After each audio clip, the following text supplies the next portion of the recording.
Like some ransomware hacking to start 2025 off. Are you involved? Let's get into this. Everyone's your boy LockTech back at it again with another video. Starting 2025 off. Some juicy events are to come, and this is dealing with ransomware hacking.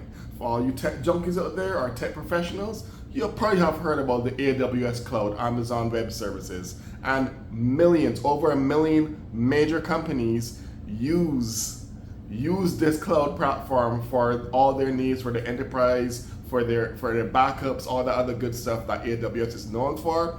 And did I mention that AWS is still the top leading cloud services for this generation?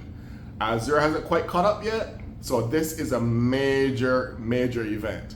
Now, a lot of big companies got affected by it. Some of these are like Samsung, Starbucks, Sony, Adobe, and I don't know if you're still using McAfee antivirus. Like, people dropped that a long time ago, but if you're still using it, some of your information may have been hacked.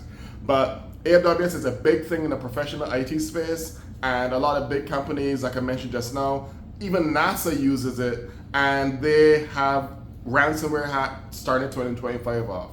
Now, everyone knows that's in this field knows that hacking or ransomware events are very critical, and when this happens, it's kind of a big deal. And the companies have to do damage control and make sure they do as much mitigation as possible, because they can damage your reputation, have sensitive information for their customers and clients get exposed, which can then lead to lawsuits or people suing them, or getting shut down, or they can even run out of business and go bankrupt, paying for all the damages for the ransomware hacking event.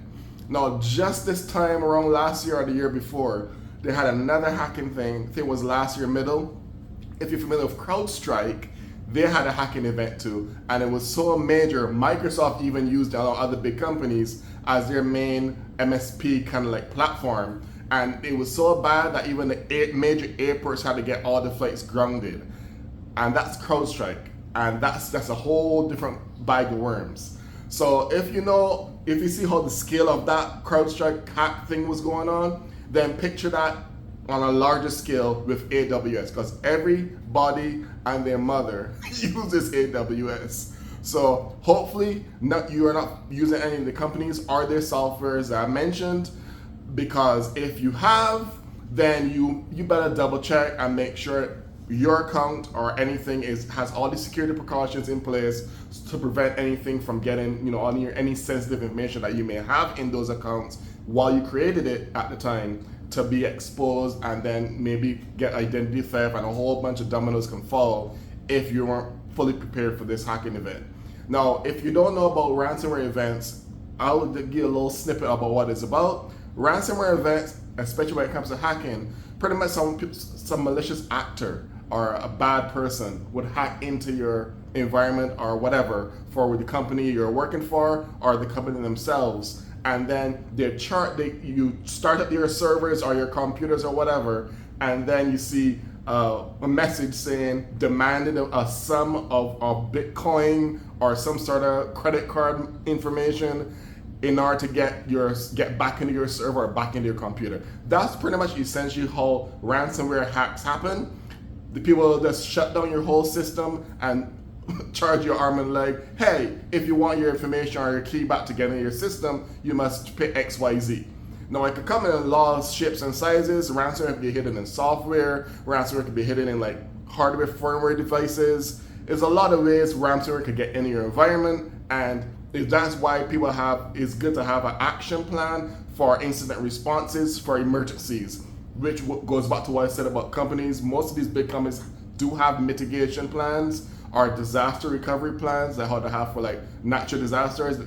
It's kind of like similar, but not on the natural disaster scale, but it kind of hits into business continuity. And what that is pretty much how long can a company or a person that's running the company, what can they do or implement to keep their company going with all the putting in all the plans in action or all the security measures or security posture, if you will. So business continuity just pretty much demands the continuity of you and your employees, or you and your own businesses continue working and functioning to full optimal level. That's why it's important to have these kind of action plans for incident response in place. But I never thought it, but we've seen many big companies get hacked in the past, and so I'm not surprised Amazon was next on the bucket list for the bad actors, so to speak.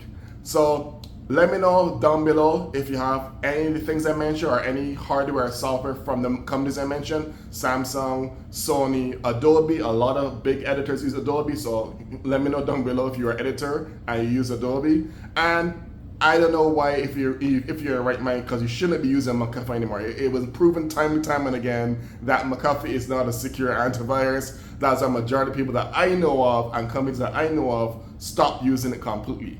Now, the big things I usually use nowadays is like Malwarebytes, SentinelOne solutions, some more hard-hitting cybersecurity-based EDR solutions or antivirus solutions mixed with EDR.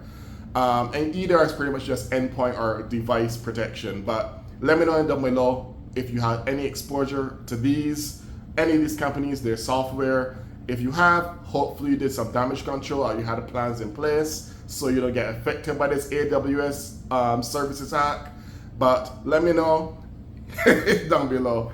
I sure as hell don't. So till then, this is your boy LockTech signing out.